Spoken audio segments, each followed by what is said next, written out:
देशातील अनोखी शिवमंदिरे. श्रावण मासी हर्ष मानसी हिरवळ दाटे चहूकडे. अशा थाटात श्रावण महिना सुरू झालेला आहे आजपासून. तर हा पवित्र महिना व्रत, वैकल्पे, पूजापाठ व आध्यात्मिक साधनेसाठी प्रसिद्ध आहे. विशेषत श्रावण महिन्यात शिव उपासना म्हणजे शिवशंकराची उपासना केली जात असते. भारत हा मंदिराचा देश आहे. भारत आपला असंख्य मंदिराचा देश आहे आणि येथे भगवान शंकराची अगणित मध्ये असंख्य मंदिर आहेत. प्रत्येक मंदिराचे स्वतःचे असे महत्व आणि इतिहास आहे.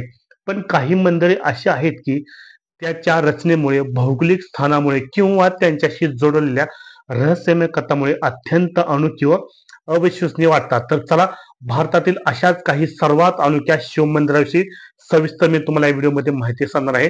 तर हा व्हिडिओ शेवटपर्यंत तुम्ही नक्की पहा.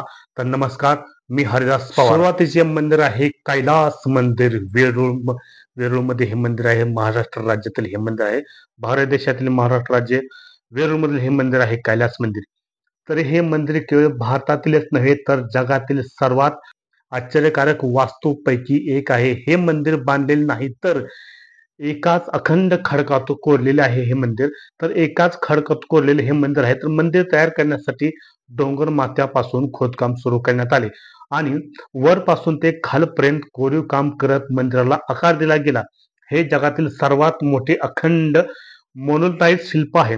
आता अंदाजे 40,000 टन दगड बाजूला काढून हे मंदिर कोरण्यात आलेले आहे. या कामासाठी जवळपास 150 वर्षे लागली असा अंदाज आहे.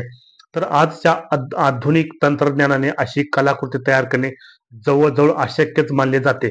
तर मंदिर भगवान शिवाचे निवासस्थान असल्याचे कैलास पर्वताच्या प्रतिकृती म्हणून तयार केलेले आहे.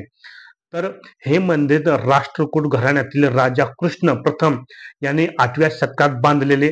युनेस्कोने याला जागतिक वारसा स्थळ म्हणून घोषित केलेले आहे. आपल्या युनेस्कोचे परवा 12 किल्ल्याची नोंद झाली ना, त्यामध्ये पण हे मंदिर युनेस्कोने जागतिक वारसा म्हणून त्याचे या मंदिराचे म्हणजे कैलास वेरूळ मंदिर याची पण त्या नोंद दखल घेतलेली आहे.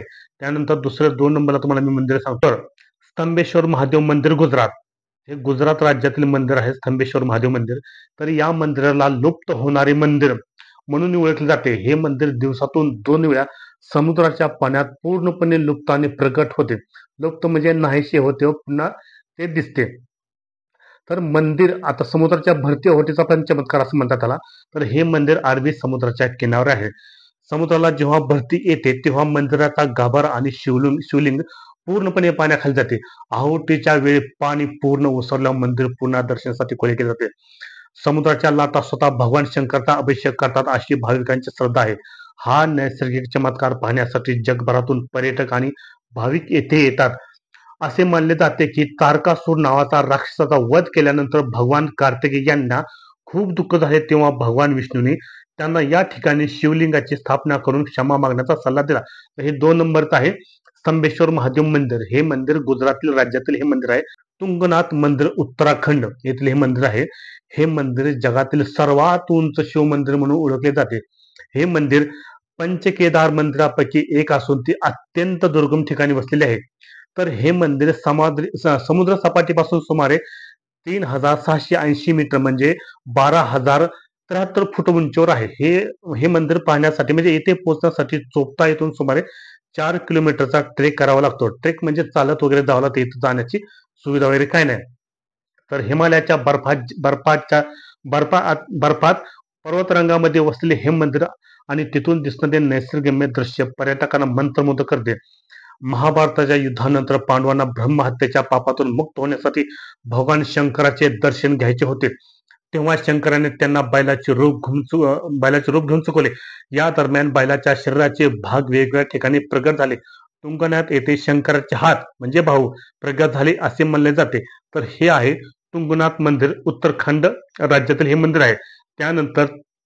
त्यानंतरचे मंदिर आहे लेपाक्षी मंदिर म्हणजेच वीरभद्रा मंदिर. हे मंदिर आंध्र प्रदेश राज्यातील आहे. तर हे मंदिर त्याच्या रहस्यमय हवेत तरंगणाऱ्या स्तंभासाठी जगप्रसिद्ध आहे. तर या मंदिराच्या आवारात एकूण 70 स्तंभ आहे म्हणजे खांब. त्यापैकी एक स्तंभ जमिनीला स्पर्श करत नाही, तो म्हणजे हवेतच असा अंतराळ आहे. तर या स्तंभाखालून कापड किंवा ओढणी सहज आरपार होऊ शकते. उदाहरणार्थ असं हवेत तरंगत आहे खांब, त्याच्या खालून असे काहीतरी कापड वगैरे ते सहज येऊ शकते. तर मंदिराच्या जवळच एकाच दगडात कोरलेली विशाल नंदीची मूर्ती आहे. तसेच इथे सीतेच्या पायाचे ठेसा असलेले म्हटले जाते.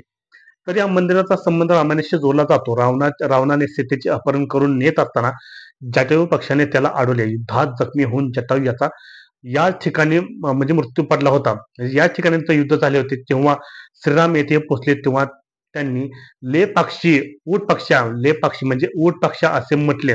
म्हणून या जागेला लेपाक्षी असे नाव पडले आहे.